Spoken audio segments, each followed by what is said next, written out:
السلام علیکم دوستو، آج کی ویڈیو میں ہم بات کریں گے کنزیومر ریگولیشن 2026 کی، جو اسپیشلی سولر یوزر کے لیے بہت امپورٹنٹ ہے۔ اس ویڈیو میں آپ کو اپروول سے لے کر بلنگ تک کمپلیٹ پروسیس سمپل اردو میں سمجھائیں گے اور دیکھیں گے پرانے سسٹم میں اور نئے سسٹم میں کیا فرق ہے۔ اب دیکھتے ہیں کنزیومر اپروول کیا ہوتی ہے۔ جب نیپرا آپ کی سولر ایپلیکیشن اپروو کر دیتا ہے تو آپ کنزیومر کہلاتے ہیں۔ اس کا مطلب ہے کہ آپ بجلی یوز بھی کرتے ہیں اور گرڈ کو سپلائی بھی کرتے ہیں، یعنی آپ کنزیومر بھی ہیں اور پروڈیوسر بھی۔ ریگولیشن 2026 کے تحت پہلے ڈسکو کے ساتھ ایگریمنٹ ہوگا، پھر نیپرا سے کنکرنس لی جائے گی، اس کے بعد میٹر اور انٹر کنیکشن انسٹال ہوگا اور آخر میں نیٹ بلنگ سٹارٹ ہوگی نیٹ میٹرنگ کی بجائے۔ دیکھتے ہیں ڈسکو سے ایگریمنٹ کیا ہوگا۔ کنزیومر اور ڈسکو کے درمیان نیپرا کا اپرووڈ ایگریمنٹ سائن ہوگا۔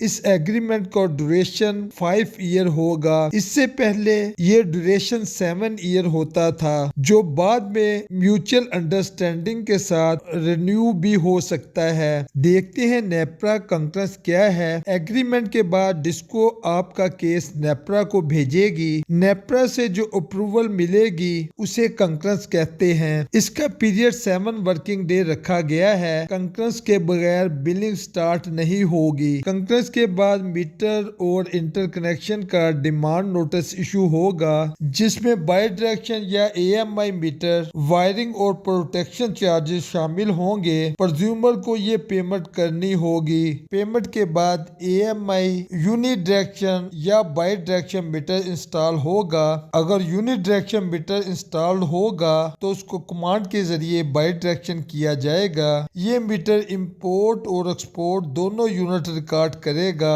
میٹر انسٹالیشن کے بعد آپ کا سسٹم آفیشیلی طور پر لائیو ہو جائے گا۔ نیٹ بلنگ سسٹم کیا ہے؟ اس سے پہلے نیٹ میٹرنگ کا سسٹم تھا جس میں یونٹ ایڈجسٹ کیے جاتے تھے، لیکن نیٹ بلنگ سسٹم میں یونٹ ایڈجسٹ نہیں کیے جائیں گے اور اب نیٹ میٹرنگ کی بجائے نیٹ بلنگ سسٹم اپلائی ہوگا، یعنی جو بجلی آپ گریڈ سے لیں گے وہ کنزیومر ٹیرف پر بل ہوگا، یعنی جس ٹیرف کا کسٹمر ہوگا اس کے مطابق اس کی بلنگ ہوگی، اور جو بجلی آپ گریڈ کو دیں گے اس کا credit national average energy purchase price پر ملے گا۔ دیکھتے ہیں ایک سمپل اگزامپل۔ سپوز اگر آپ 300 یونٹ امپورٹ کرتے ہیں اور 400 یونٹ ایکسپورٹ کرتے ہیں، امپورٹ یونٹ کا بل نارمل ٹیرف پر بنے گا اور ایکسپورٹ یونٹ کا credit national average energy purchase price پر ایڈجسٹ ہوگا۔ اس سے پہلے کیا ہوتا تھا؟ امپورٹ یونٹ سے ایکسپورٹ یونٹ مائنس کیے جاتے تھے، یعنی یونٹ کے بدلے یونٹ ایڈجسٹ ہوتے تھے، جبکہ نیٹ بلنگ میں کیلکولیشن کے بعد اماؤنٹ ایڈجسٹ ہوگی۔ اگر ایکسپورٹ کی اماؤنٹ زیادہ ہوئی تو نیکسٹ بلنگ میں ایڈجسٹ ہو جائے گی، یا پھر کوارٹرلی بیس پر آپ پیمنٹ بھی لے سکتے ہیں۔ ریگولیشن 2026 کے بعد پرانے نیٹ میٹرنگ یوزر کا کیا بنے گا؟ پرانے نیٹ میٹرنگ یوزر کے لیے ایک امپورٹنٹ بات، آپ کا پرانا ایگریمنٹ کینسل نہیں ہوگا۔ ایگریمنٹ کی ایکسپائری تک آپ کے رائٹ ویلڈ رہیں گے۔ ہاں، بلنگ سسٹم نیا اپلائی ہوگا۔ چند important technical point: solar system کی کیپیسٹی سینکشن لوڈ سے زیادہ نہیں ہو سکتی۔ پہلے یہ تھا کہ جتنا سینکشن لوڈ تھا اس کا 1.5 ٹائم DG کیپیسٹی اپروو کروائی جا سکتی تھی، لیکن اب ایسا نہیں ہوگا۔